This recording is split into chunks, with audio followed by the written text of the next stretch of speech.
तो नमस्कार, आदाब, सत श्री अकाल दोस्तों। मैं रजनी स्वागत करती हूँ आपका हमारे चैनल द सक्सेस में। तो दोस्तों आज है 10 मई, है ना। और 10 मई के करंट अफेयर लेके मैं आपके सामने प्रस्तुत हूँ। तो बिना देरी किए शुरू करते हैं आज के करंट अफेयर्स। तो दोस्तों एक वीडियो आपके सामने आ चुका है क्वेश्चन आंसर वाला, और आपको आंसर पसंद भी आ रहे हैं और आपके लिए वैल्यूएबल भी हैं, आप लोगों की बहुत मदद करने वाले हैं। क्योंकि जिनकी करंट अफेयर मजबूत होती है ना दोस्तों, वो हमेशा जो लोग करंट अफेयर पे ध्यान नहीं दे रहे हैं उनसे कुछ आगे ही चलते हैं, उनके नंबर आगे बटोरे जाते हैं। क्योंकि अगर चाहे क्वेश्चन हो पॉलिटिकल का, चाहे ज्योग्राफी का, चाहे करंट अफेयर्स का, अगर उनमें कहीं भी आप करंट अफेयर के एग्जाम्पल ऐड कर देते हो, करंट अफेयर की कोई बात ऐड कर देते हो, कोई रिलेटेड मुद्दा पूछ रहा है पहले का, जैसे स्पीकर के पद पूछ रहे हैं या फिर स्पीकर की कमियां पूछ रहे हैं मान लो, है ना, या फिर राज्यपाल के पद क्या बने रहना चाहिए, या फिर राज्यपाल के पद में और क्या सुधार किए जाने चाहिए, इसमें अगर आप कोई वर्तमान करंट का एक एग्जाम्पल की तरह यूज़ कर देते हो दोस्तों, तो आपका उत्तर अगले वाले मतलब जो सामान्य आंसर दे रहे हैं, जो बुक्स की रटी रटाई बात लिख रहे हैं, उन लोगों से 1 नंबर या 2 नंबर ज़्यादा लाने वाला बन जाता है। और ये जो एक एक आधा आधा नंबर है दोस्तों, हमारी मेरिट बनाने में बहुत ज़्यादा योगदान देता है। आप समझ सकते हो कि 5 या 10 या 15 नंबरों का अंतर हमें ज़िंदगी भर सैल्यूट करने के लिए मजबूर कर सकता है। पूछो कैसे? क्योंकि अगर 15 नंबर किसी के ज़्यादा है तो वो बंदा एसडीएम बन रहा है, और 15 नंबर किसी के ज़्यादा है तो वो तहसीलदार बन रहा है। एक तहसीलदार को एसडीएम बनने में दोस्तों 10 से 12 साल लग जाते हैं, ठीक है। और एक एसडीएम के सामने उसे 10-12 साल तक सैल्यूट ही करना पड़ेगा और झुक के ही रहना पड़ेगा। और एक एसडीएम अगले 10 साल में दोस्तों, 10 में तो नहीं लेकिन 13-14-15 साल में वो आईएएस बनने के करीब पहुंच जाता है, मतलब उसका पद बहुत ऊंचा हो जाता है। तो आप समझ सकते हो कि हमारी छोटी छोटी गलतियों की वजह से हम कितना पीछे रह सकते हैं लाइफ में, है ना। तो यहीं से कोशिश कीजिए कि हम कुछ इस तरह से हमारे आंसर बना के चले कि हमारे आंसर औरों से बेहतर हो, जो हमारी रैंक बढ़ाने में, सिलेक्शन की नहीं सोचनी है आपको, सिलेक्शन होगा या नहीं होगा, सिलेक्शन तो कोई रोकने वाला ही नहीं है। हमें कोशिश करनी है हमारी रैंक बढ़ाने की, है ना, ताकि हम अपने कलीग्स से ऊपर रहे। तो ये थी दोस्तों ये बात, इसलिए मैं आपको कहती हूँ करंट अफेयर्स पे ध्यान दीजिए। और यकीन मानिए दोस्तों, जब आपका प्री हो जाएगा और मेंस की आप तैयारी कर रहे होगे ना, उस टाइम पे आपके पास बिल्कुल भी टाइम नहीं होगा करंट पढ़ने का। क्योंकि आपके पास कम से कम 30 या 35 सब्जेक्ट होंगे दोस्तों। कहने को 4 पेपर हैं, लेकिन उसमें सब्जेक्ट इतने सारे जोड़ रखे हैं छोटे छोटे से, तो इतने सारे सब्जेक्ट होंगे आप न्यूज़पेपर भी नहीं खोल पाओगे, है ना। बहुत कम टाइम मिलेगा आपको जब मेंस मतलब प्री का रिज़ल्ट आने के बाद में और मेंस की डेट आने के बाद में बिल्कुल भी टाइम नहीं मिलेगा। तो इसलिए अभी वक्त है कि अभी आप जो करंट अफेयर्स पढ़ रहे हैं उनके नोट्स तैयार करते रहिए। क्योंकि ये कॉपी आपको रिवाइज करने में मुश्किल से आधा घंटा 1 घंटा लगेगा, उतना तो आप निकाल ही सकते हैं ना अपने आंसर को बेहतर बनाने के लिए। तो जो मैं तैयारी करवा रही हूँ दोस्तों, मैं जो आपको आंसर लिख के दे रही हूँ, यकीन मानिए कि हाँ, ये सोचिए कि अभी मेंस, अभी तो प्री का भी मतलब अभी तो कैलेंडर भी नहीं आया अपने पास में। आरएएस के एग्ज़ाम कब होने वाली है, और आरएएस के एग्ज़ाम का डिक्लेरेशन होगा, फिर फॉर्म्स निकलेंगे, फिर फॉर्म के लिए टाइम देंगे 1-2 महीने, फिर भर्ती की डेट अनाउंस होगी। और हमारे टाइम में तो डेट भी 3-3 बार खिसकी है, लेकिन आप लोगों के लिए ऐसी उम्मीद कभी नहीं करूँगी कि आपकी डेट एक बार आने के बाद में खिसके। आप लोगों की टाइम पे एग्ज़ाम हो और 6-7 महीने के अंदर एग्ज़ाम क्लियर हो। मैं तो यही दुआ करती हूँ ताकि आने वाले बच्चों के साथ वैसा नहीं हो जैसा हमारे साथ हुआ है। लेकिन फिर भी दोस्तों बहुत कम टाइम होता है, तो अभी ये टाइम है तो इसको यूटिलाइज़ कर लीजिए, है ना। और इतने सारे क्वेश्चन बन जाएंगे जब तक कि आपकी मेंस होगी, और आपको ये क्वेश्चन, और इनमें से ये मान लीजिए, क्योंकि मेरा बहुत सालों का एक्सपीरियंस रहा है, मैं इतना तो समझती हूँ कैसे क्वेश्चन पूछे जा रहे हैं आईएएस में भी और आरएएस में भी। तो दोस्तों ऐसे ही क्वेश्चन पूछे जाते हैं, सेम टू सेम नहीं तो इस इन जो क्वेश्चन मैं पढ़ा रही हूँ इनके आसपास मिल जाएंगे आपको चारों पेपरों में। 2-3 क्वेश्चन तो पक्का मिलेंगे आसपास, कि ऐसा ही क्वेश्चन, अरे ऐसा तो हमने तैयार किया था, वैसा सा ही क्वेश्चन आपको मिल जाएगा। क्योंकि बहुत हार्ड नहीं होता है मेंस का पेपर, मेंस का पेपर इजी होता है, बस टेक्निक होती है हमारे लिखने में। हार्ड होता है थोड़ा प्री का पेपर, मेंस का पेपर हार्ड नहीं होता, मेंस का पेपर सही होता है, ठीक है। तो दोस्तों ध्यान से पढ़िए और चलते रहिए, ठीक है। तो दोस्तों सबसे पहला ही क्वेश्चन है, सादिक अली खान कौन थे? तो सादिक अली खान दोस्तों पाकिस्तानी मूल कौन है, सॉरी थे नहीं, ये कोरोना पढ़ पढ़ के थे ही याद रह जाता है, कौन है, अभी हैं, ये जिंदा है। तो पाकिस्तानी मूल के ब्रिटिश नागरिक हैं, मतलब मूल जन्म इनका पाकिस्तान में हुआ था बट अभी इन्होंने ब्रिटेन की नागरिकता ले रखी है और दूसरी बार लंदन के मेयर चुने गए हैं। इससे पहले ये 2016 में मेयर बने थे। तो दोस्तों ये प्राउड की बात होती है किसी भी कंट्री के लिए कि जैसे हमारे देश के कितने सारे लोग अमेरिका में, अभी तो जो बाइडेन के प्रशासन में, एडमिनिस्ट्रेशन में हमारे कितने सारे इंडियंस हैं, है ना, कनाडा में हमारे कितने सारे इंडियंस हैं, है ना, ब्रिटेन में हमारी प्रीति पटेल जैसे महान जो लोग हैं वो बड़े बड़े पदों पर बैठे हुए हैं, है ना। तो ये किसी भी देश के लिए मेन बात होती है और सादिक खान हमारे लिए इसलिए इम्पोर्टेंट हो जाते हैं दोस्तों। पाकिस्तान मैंने पहले भी बताया था, पाकिस्तान, बांग्लादेश, नेपाल और ये जो श्रीलंका है, ये 4-5 हमारे खासे पड़ोसी देश हैं। तो इनसे रिलेटेड कोई बड़ी न्यूज़ बनती है ना, तो जैसे कल भी मैंने आपको प्रशासनिक सेवा वाले बताई थी, ये पूछे जाते हैं। एक बार तो हमसे प्री में क्या पूछा गया था, हाँ, श्रीलंका के संविधान में संशोधन हुआ था, 2016 की प्री थी शायद वो, श्रीलंका के संविधान में जो संशोधन हुआ था वो भी पूछा गया था कि कितने नंबर का संशोधन हुआ है श्रीलंका के संविधान में और किससे संबंधित है। मतलब क्वेश्चन था श्रीलंका के संविधान में किया गया संशोधन, है ना, और फिर ए लिख दिया कि ये कौन से नंबर का है, बी लिख दिया कि ये इससे रिलेटेड है, और एक कोटेशन या 2 कोटेशन और थे, और फिर नीचे कि इनमें से ए सही है, बी सही है, दोनों सही नहीं है, दोनों सही है, इस तरह से क्वेश्चन।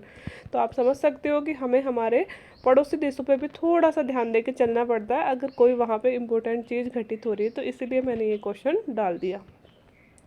एक दोस्तों महान पर्सनालिटी रघुनाथ मोहपात्रा थे, ये इनका निधन हो गया है, मोहपात्रा है ना, इनका सही नाम है मोहपात्रा। इनका निधन हो गया दोस्तों कोरोना से। तो ये मूल रूप से ओडिशा के रहने वाले थे और वहाँ के मशहूर मूर्तिकार थे और अभी राज्यसभा में सांसद भी रहे हैं, पता नहीं अभी थे या रहे हैं ये मुझे पता नहीं, लेकिन राज्यसभा सांसद भी थे। इनका दोस्तों कोरोना से कल कोरोना से इनका निधन हो गया है। इम्पोर्टेंट क्यों है दोस्तों, मतलब कई बार तो यही पूछ लिया जाता है रघुनाथ मोहपात्रा का संबंध किससे है, तो हमें ऑप्शन दे दिया जाएंगे, वे मूर्तिकार थे, वह राज्यसभा सांसद थे, राजनीतिज्ञ थे, है ना, ऐसे क्वेश्चन दे दिए जाते हैं। तो दोस्तों और इन्हें अवार्ड मिले हुए हैं सारे, पद्मश्री, पद्म भूषण, पद्म अवार्ड जो तीनों हैं, सबसे छोटा होता है पद्मश्री, फिर उससे बड़ा पद्म भूषण, फिर पद्म विभूषण, तो पद्म अवार्ड तीनों इनको मिले हुए हैं। तो आप सोच सकते हो कितनी इम्पोर्टेंट पर्सनैलिटी है। इनका अभी निधन हो गया है कोरोना से, तो दुख की बात है, लेकिन हमें याद रखना है एग्ज़ाम के पॉइंट ऑफ व्यू से, ठीक है दोस्तों। असम का नया मुख्यमंत्री आपको पता है सर्बानंद सोनोवाल जी असम में पहले थे और वो भाजपा के ही थे, और फिलहाल भी दोस्तों भाजपा ने ही सबसे ज़्यादा सीटें तो प्राप्त की हैं, बट हुआ क्या है कि बहुमत नहीं प्राप्त किया, जितनी सीटें चाहिए थी उतनी सीटें उन्होंने प्राप्त नहीं करी है ना। तो इस कारण से दोस्तों गठबंधन की सरकार वहाँ पे बनानी पड़ी है, और गठबंधन की सरकार में बिल्कुल उलट हो गया, जिसको प्रधानमंत्री बनना था, मतलब सर्बानंद सोनोवाल जी के नाम से सारे इलेक्शन लड़े गए थे भाजपा ने, लेकिन सर्बानंद सोनोवाल जी को नहीं बनाया गया है भाजपा का सीएम, मतलब असम का सीएम, और सर्बानंद सोनोवाल जी ने ही इनका नाम सजेस्ट किया है। अब इन्होंने तो बेचारों ने मजबूरी में किया होगा, सपने तो खुद ने देखे हैं, लेकिन दोस्तों मतलब पेपर में ऐसा ही लिखा हुआ था, इन्होंने इनका नाम सजेस्ट किया है, नाम है हेमंत बिस्व शर्मा, हेमंत बिस्व शर्मा, है ना। ये अभी असम के नए सीएम है, तो बहुत ही उलट सी बात हो गई है। और दोस्तों अभी गठबंधन की सरकार है, देखते हैं कितने दिन चलती है, कई बार गठबंधन की सरकारें बीच में भी टूट जाती हैं, लेकिन हम उम्मीद करेंगे कि राज्य में शांति बने रहे और सरकार स्थायी रहे। तो हमें हमारे लिए इम्पोर्टेंट है कि हेमंत बिस्व शर्मा, है ना, इनको बनाया गया है असम के नए सीएम, ठीक है दोस्तों। ये घटना बड़ी अजीब थी, लेकिन बताना भी ज़रूरी था, क्योंकि मतलब हमारे लिए नॉलेज में रखना ज़रूरी है कि लोग शिक्षा पर भी कितना आघात कर रहे हैं। तो हाल ही में किस देश में स्कूल जाती बच्चियों पर आतंकी हमला हुआ, ऐसे शर्मनाक हमले, और कहते हैं ना कि मतलब आतंकियों का भी कुछ तो दीन ईमान होता होगा यार, बच्चों से कैसे दुश्मनी, बच्चों पे क्या हमला, और बच्चों पे भी बच्चियों पे क्या हमला है, मतलब उन लोगों को चिढ़ है कि लड़कियां आगे नहीं बढ़े, लड़कियों को वो चुन चुन के मार रहे हैं। आप खबर पड़ी होगी आपने भी देख लेते हैं। शनिवार को अफगानिस्तान की राजधानी काबुल में सैयद उल सुहादा हाई स्कूल के बाहर बम ब्लास्ट में 53 लोगों की मौत हो गई, इसमें से अधिकांश 11 और 15 साल की लड़कियां हैं। सोच सकते हो स्कूल जाने वाली एक स्कूल थी सैयद उल सुहादा, तो दोस्तों अफ़गानिस्तान में वैसे इतना माहौल ख़राब है, ऊपर से वहाँ का तालिबान इतना भयानक है, बच्चों को स्कूल जाने नहीं देता। फिर भी कुछ पेरेंट्स और कुछ बच्चियाँ जो हिम्मत करके आगे बढ़ना चाहती हैं वो स्कूल जा रही थी। और ये जो स्कूल है ये 3 टर्म्स में चलती थी। 2 टर्म्स होती है लड़कों की और 1 टर्म होती है लड़कियों की, है ना। तो जब लड़कियों की टर्म थी उस टाइम पे ये ब्लास्ट किया गया, मतलब टारगेट लड़कियां ही थी। और उस टाइम ये ब्लास्ट करने पर 53 लोगों की मौत हो गई, जिसमें अधिकांशतः दोस्तों 11 और 15 साल की लड़कियां हैं। तो और कितनी सारी लड़कियां अभी लापता भी हैं, कुछ घायल भी हैं। तो दोस्तों बहुत ही शर्म की बात है, कोई भी आतंकी संगठन हो, कुछ भी हो, ये किसी धर्म विषय से रिलेटेड नहीं है, लेकिन कुछ तो सोचना चाहिए कि छोटे छोटे बच्चों से किस तरह की दुश्मनी है, मासूम नागरिकों से किस तरह की दुश्मनी है। उन लोगों ने तो अभी कुछ देखा ही नहीं है, 11 से 15 साल की लड़कियां, बस वो ज़िंदगी में शिक्षित होना चाहते थे, इसकी भी सज़ा उन्हें दी जा रही है। तो आप सोच सकते हो हम कौन सी दुनिया में जी रहे हैं। हाल ही में जो बाइडेन सरकार ने अफ़गानिस्तान में अमेरिकी सेनाओं को वापस बुलाने का ऐलान कर दिया है, और इससे सबसे बड़ी चिंता अफ़गानिस्तानी उन महिलाओं को है जो आगे बढ़ने का सपना देख रही थी, क्योंकि 2020 में करीब 400 महिलाओं की हत्या कर दी गई। दोस्तों आपको पता है कि डोनाल्ड ट्रंप ने बोल दिया था डोनाल्ड ट्रंप ने बोल दिया था कि हम अफ़गानिस्तान से हमारी सेना वापस बुला रहे हैं, हमसे निपटने में नहीं आ रहा भाई, तुम जानो तुम्हारा देश जाने, हम क्यों अपने सैनिक मार रहे हैं, है ना।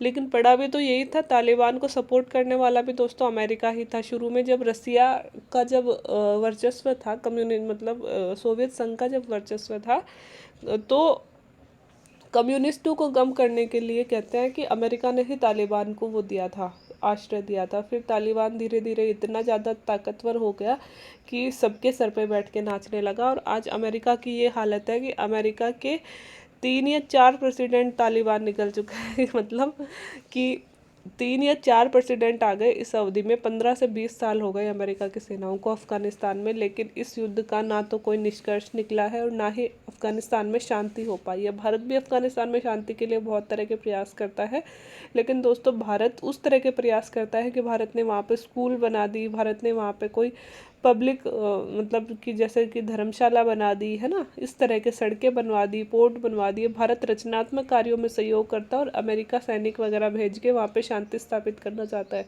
कई बार तो अमेरिका के सैनिकों पर भी इल्ज़ाम लगते हैं कि वो खुद वहाँ पे सामान्य नागरिकों पे अत्याचार करते हैं, और तालिबान खुद कई बार ऐसे हम वीडियोज़ देखते हैं कि अमेरिकी सैनिकों को चुन चुन के मारता है और उनके वीडियो और वायरल करता है।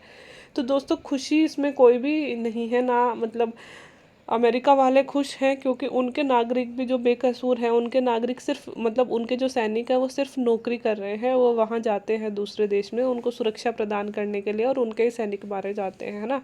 और दूसरी तरफ हम देखें तो जो अफ़गानिस्तान के मूल नागरिक हैं दोस्तों, वो कभी नहीं चाहते होंगे कि हमारे देश में ऐसा कोई संगठन रहे जो हमारी उन्नति को रोके, है ना।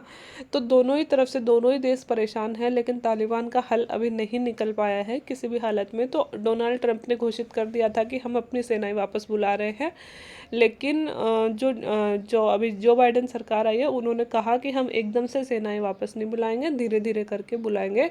तो अभी दोस्तों 15 मई की डेट थी, उन्होंने 15 मई की डेट दी थी कि 15 मई को हम हमारे सैनिक मतलब कुछ सैनिक वापस आ चुके हैं, कुछ और वापस आने कि वापस आ जाएंगे शायद, अभी इस डेट को बढ़ा भी दिया गया है। तो दोस्तों अब क्या हो रहा है, जैसे ही अमेरिकी सैनिक अब उन्होंने दोस्तों समझौता किया है अमेरिका ने तालिबान के साथ में कि तालिबान प्लस जो अफ़गानिस्तान के मूल सरकार है, जो चुनी हुई सरकार है, वो मिलकर चलाए शासन, है ना। तो पहले वो तालिबान को ख़त्म करना चाहते थे, तालिबान ख़त्म तो हुआ नहीं। अब उन्होंने तालिबान के नेताओं से समझौता किया है कि भाई हम तो जा रहे हैं, लेकिन आप और अफ़गानिस्तान के जो मूल नेता है, नागरिक हैं, वो बोलते हैं कि आप हमें ऐसे कैसे छोड़ के जा सकते हो, हमें आप पे भरोसा था, इतने सालों बाद में आप ऐसे ही छोड़ के जा रहे हो बिना निष्कर्ष के। अब तालिबान तो हमें मार देगा, हमें थोड़ी चलने देगा। तो दोस्तों तालिबान ने अफ़गानिस्तान की जो लोकतांत्रिक पार्टी मतलब जो निर्वाचित सरकार होती है उनमें समझौता करवाया था, आप मिल के चलाओ। लेकिन भारत दोस्तों, भारत किसके सपोर्ट में, भारत हमेशा चाहता था कि किसी भी देश में चुनी हुई सरकार ही शासन करे। भारत तालिबान के पक्ष में नहीं था, लेकिन आज की स्थितियों को देखते हुए जब खून खराबा बढ़ता ही जा रहा है, भारत ने भी कहीं ना कहीं सपोर्ट कर दिया है कि ठीक है तालिबान और जो निर्वाचित सरकार है वो मिलकर कार्य करें।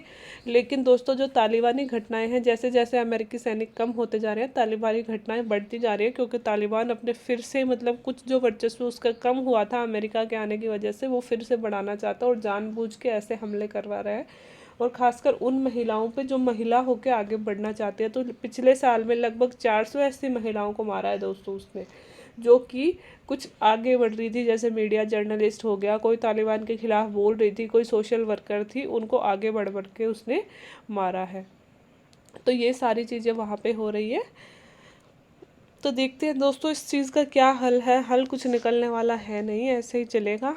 बाकी थैंक गॉड हम किस देश में पैदा हुए हैं। आप ये सोचिए कि हमारे देश में कम से कम ऐसे तो नहीं है।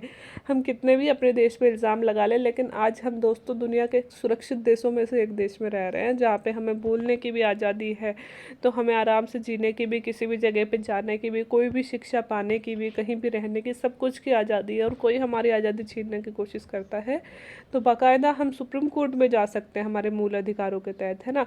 लेकिन कुछ देश ऐसे भी हैं जहाँ और तो चीज़ें छोड़िए, सिर्फ पढ़ने की भी आज़ादी नहीं है लड़कियों को। तो आप सोचिए वो देश कैसे होंगे। तो हम हमेशा शुक्रिया अदा क्या कीजिए भगवान का कि हमें ऐसे इतने सुंदर देश में पैदा किया। क्वेश्चन नंबर 5 है दोस्तों, भारत के किस पड़ोसी राज्य में 6 साल में पहली बार फ्लोर टेस्ट होने जा रहा है। मतलब 6 साल में पहली बार नहीं, ओली सरकार थी दोस्तों, ओली सरकार के 6 साल होने वाले हैं, तो 6 साल में पहली बार फ्लोर टेस्ट ओली सरकार का होने जा रहा है। तो नेपाल के प्रधानमंत्री अभी हैं केपी ओली, है ना। एक तो ये चीज़ याद रखिएगा। सोमवार को संसद के निचले सदन में, मतलब आज उनके संसद के निचले सदन में फ्लोर टेस्ट होने वाला है। और 2018 में ओली दूसरी बार, होली नहीं ओली दूसरी बार प्रधानमंत्री बने थे, है ना। पहले भी बन चुके हैं और 2018 में दूसरी बार बने थे। अब 22 में उनका कार्यकाल पूरा होने वाला था। नेपाल के संसद की अगर, अब हम नेपाल को इतना क्यों पढ़ रहे हैं दोस्तों, नेपाल तो हमारे लिए भाई जैसा ही है। तो नेपाल में होने वाली कुछ भी चीज़ भारत के लिए बहुत इंपॉर्टेंट होती है, इसलिए थोड़ी सी राजनीति नेपाल के देख लेते हैं। फिर आपको याद क्या रखना है बस इतना बता दूंगी, लेकिन एक बार थोड़ा सा देख लेते हैं कि नेपाल के संसद की अगर बात करें तो 275 सीटें, और ओली सरकार को समर्थन देने वाली मुख्य पार्टी मधेशी पार्टी ने वोटिंग से दूर रहने का फैसला कर लिया है। इससे ओली सरकार की मुश्किलें बढ़ गई हैं।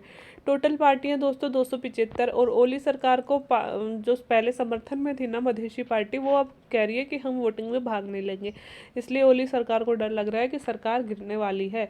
ओली की पार्टी है सीपीएन, मतलब कम्युनिस्ट पार्टी ऑफ नेपाल, के पास में निचले सदन में 121 सीटें। निचले सदन मतलब जैसे हमारा लोकसभा होता है ना, वैसे ही सेम नेपाल में है। निचले सदन में 121 सीटें, और मुख्य विपक्षी पार्टी मतलब नेपाली कांग्रेस है उनकी विपक्ष की पार्टी, उनके पास में 63 सीटें हैं। और प्रचंड के नेतृत्व वाली माओवादी पार्टी के पास में 49, और समाजवादी पार्टी के पास में 32 सीटें, और अन्य 2 सीटें अन्य पार्टियों के पास में हैं। तो आपको एक एक पार्टी की सीटें नहीं याद करनी है, बस जनरल नॉलेज के लिए बताया है। अब ओली को सत्ता में रहने के लिए 136 सीटें चाहिए, है ना, और इनके पास है कितनी, 121, ठीक है। और अगर दोस्तों इन बची हुई पार्टियों का गठबंधन बन गया, कौन कौन सी का, ये माओवादी पार्टी हो गई, नेपाली कांग्रेस हो गई, समाजवादी पार्टी हो गई, तो इनकी सीट मतलब इनका जो बहुमत है वो चला जाएगा। तो ओली को सत्ता में रहने के लिए 136 सांसद या 136 सीटें चाहिए, और यह तभी संभव है जब उनके 121 सदस्य और समाजवादी पार्टी के 15 सदस्य उनके पक्ष में वोट दे दें, है ना। तो ये तभी होगा। अब फ्लोर टेस्ट आज हो गया होगा, अभी तक आ भी गई होगी मीडिया पे, आप लोग खोल के देख भी सकते हो, मीडिया में पता चल जाएगा कि किसका ओली की सरकार बनी या नहीं बनी। और कुछ लोग दोस्तों कह रहे हैं कि प्रधानमंत्री ओली ने खुद ही राष्ट्रपति विद्या भंडारी, महिला राष्ट्रपति हैं दोस्तों नेपाल में, है ना, विद्या भंडारी को फ्लोर टेस्ट करवाने के लिए बोला है। वह अल्पमत की सरकार बनाना चाहते हैं और कोर्ट को दिखाना चाहते हैं कि बहुमत खो गया है। इसके बाद वे सीधे चुनाव में जाना चाहते हैं, क्योंकि उनका मौजूदा कार्यकाल सिर्फ 2022 तक का ही है। दोस्तों आपको थोड़े दिन पहले पता हो तो उन्होंने डायरेक्ट राष्ट्रपति शासन में लगवा दिया था नेपाल में, विद्या भंडारी को बोल के, बिना किसी कैबिनेट के सलाह के, है ना। तभी भी जो दूसरी विपक्षी पार्टी के नेता है प्रचंड ओली, वो उनसे चिढ़ गए थे, और आगे चल के कितने सारे मतलब वो सब हुआ था नेपाल में, वो सब ने राजनीतिक अस्थिरता ही छा गई थी, वो आप सब ने देखा भी होगा। अभी भी यही कहा जा रहा है कि उन्होंने जानबूझ के राष्ट्रपति को बोला है कि फ्लोर टेस्ट के लिए बोलो, आपकी हम मतलब हमारी पार्टी ने बहुमत खो दिया है, फ्लोर टेस्ट के लिए बोलो, क्योंकि जैसे हमारा संविधान है ना बिल्कुल वैसा सा ही है नेपाल का भी।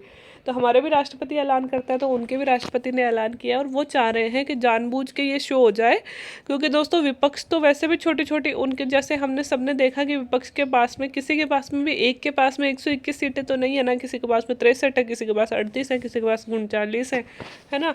तो उनको तो सरकार बनाने के लिए आमंत्रित किया नहीं जाएगा, किसको किया जाएगा? जो सबसे बड़ी पार्टी है, सबसे बड़ी पार्टी ओली की है, और ओली के पास भी पूरी सीटें नहीं है। तो ओली दर्शाना चाहते हैं कि किसी भी पार्टी के पास में पूर्ण बहुमत नहीं है, तो क्या है कि चुनाव करवा लिया जाए, है ना। तो वो चाहते हैं कि 2000 बाय द वे उनकी सरकार गिर जाए, अभी मान लो वो बहुमत खो देते हैं, उनकी सरकार गिर जाए, उससे अच्छा है दोस्तों कि अभी चुनाव हो जाए। उनको लग रहा होगा कि अभी चुनाव हो जाते हैं तो वो जीत जाते हैं, तो वो डायरेक्ट चुनाव ही करवाना चाहते हैं, है ना। तो ये सब नेपाल में चल रहा है, बाकी अपन कल देख लेंगे कि क्या होता है क्या नहीं होता है। आगे देखते हैं दोस्तों, नाविक। नाविक दोस्तों वैसे आज नाम आया था तो मुझे लगा थोड़ा सा मैं आपको बता ही दूँ कि नाविक क्या है, और आपको पता भी होगा, और अक्सर क्वेश्चन इससे रिलेटेड पूछ ही लिया जाता है, खासकर साइंस है टाइप का क्वेश्चन हमारे लिए बन जाएगा। तो दोस्तों नाविक की सबसे पहले तो फुल फॉर्म याद होनी चाहिए, NAVIC, है ना। नाविक की क्या है कि navigation for Indian constellation, Indian constellation. तो NAVC तो नेविगेशन ही हो जाएगा, है ना, और I से इंडियन और C से कॉन्स्टेलेशन, ये इसकी फुल फॉर्म है। और यह एक तरह से हमारे देश का GPS सिस्टम है, जिसका दूसरा नाम है, जैसे दोस्तों पहले हम GPS सिस्टम यूज़ करते थे ना लोकेशन के लिए, लोकेशन ट्रैक करने के लिए, अभी इंडिया का खुद का GPS सिस्टम हो गया है और उसका नाम क्या है? नाविक, है ना। जिस तरह से ये जो GPS है ये अमेरिका का सिस्टम था पहले, हम मतलब हम क्या लगभग पूरा विश्व ही अमेरिका का यूज़ करता है। कुछ देशों के अलग भी है, जैसे चाइना का अपना अलग है बिडाऊ करके, रूस का अलग है ग्लोनास करके, है ना। बाकी कुछ कुछ छोटे देशों के पास में अपना GPS सिस्टम नहीं था ना। तो दोस्तों हमने अभी अपना मतलब हमने बना लिया था अपना GPS सिस्टम, इसका नाम है नेविगेशन फॉर इंडियन कॉन्स्टेलेशन। तो यह एक जिसका दूसरा नाम भी है दोस्तों IRNSS, है ना, IRNSS भी बोलते हैं। इसकी फुल फॉर्म है Indian regional navigation satellite system, Indian regional navigation satellite system. इससे पता चल ही गया होगा कि भारत का क्षेत्रीय नेविगेशन सैटेलाइट सिस्टम है यह है। चाहे तो IRNSS लिख दो और चाहे नाविक लिख दो, एक ही बात है, ठीक है। तो दोस्तों हमने इसके तहत 9 सैटेलाइट लॉन्च किए हैं।